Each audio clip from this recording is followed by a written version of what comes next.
Sam Fisher is back. The name alone should send shivers down the spine of any self-respecting stealth fan. The man who made Staying in the Shadows an art form, who turned sneaking past guards into a high-stakes ballet of tension and precision, is finally out of retirement. Netflix's Tom Clancy's Splinter Deathwatch had all the ingredients to be a triumphant return for one of gaming's most iconic characters. But why does it feel like we got a decaf version of our favorite espresso? Deathwatch drops us into a world where Sam Fisher, voiced by Liev Schreiber, not the legendary Michael Ironside, already a tough pill to swallow, is living off the grid, haunted by his past.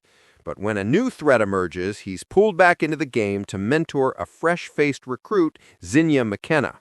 On paper, it's a compelling setup, a grizzled veteran teaching the next generation, all while grappling with his own demons.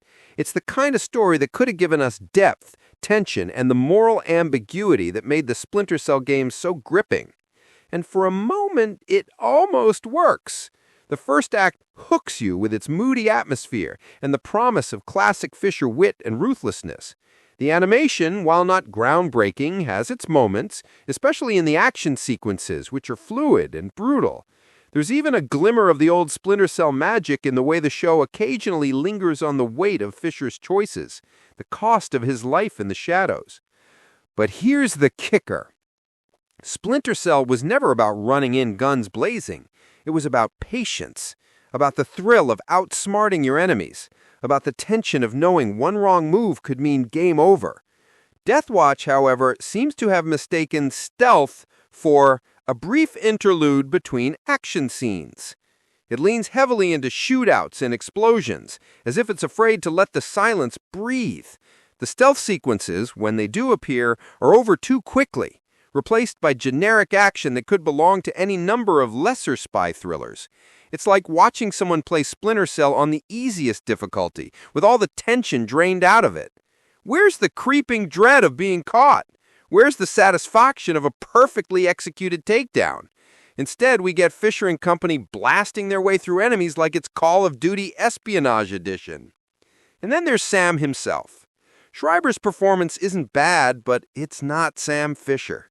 This version of the character feels more like a tired action hero than the cold, calculating operative who could disappear into the shadows and reappear behind you with a knife to your throat.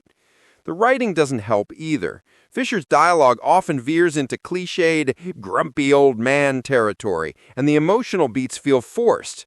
The show tries to humanize him, but in doing so, it sands off the edges that made him iconic in the first place.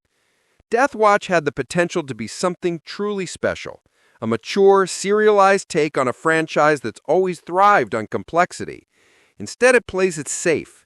The villains are forgettable, the stakes feel low, and the plot is as predictable as a guard patrol in a Splinter Cell level.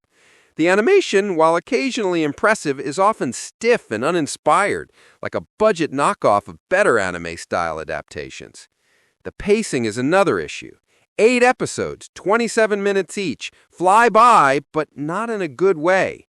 The show rushes through its story like it's afraid of overstaying its welcome, leaving character arcs underdeveloped and emotional payoffs unearned. It's a shame because the final episodes hint at something darker and more complex, only to wrap things up in a neat little bow that feels unsatisfying. So, is Deathwatch worth your time?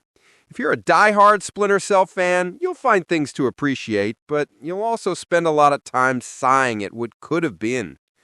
If you're new to the franchise, you might enjoy it as a decent spy thriller, but you'll be missing out on what makes Splinter Cell truly special.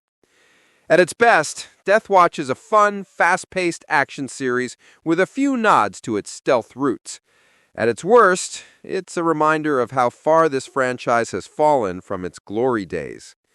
Here's hoping that if there's a second season, the creators remember that sometimes the most powerful moments are the ones you don't see coming. Maybe, just maybe, the Splinter Cell games does not transfer well to a series, but one could hope, no?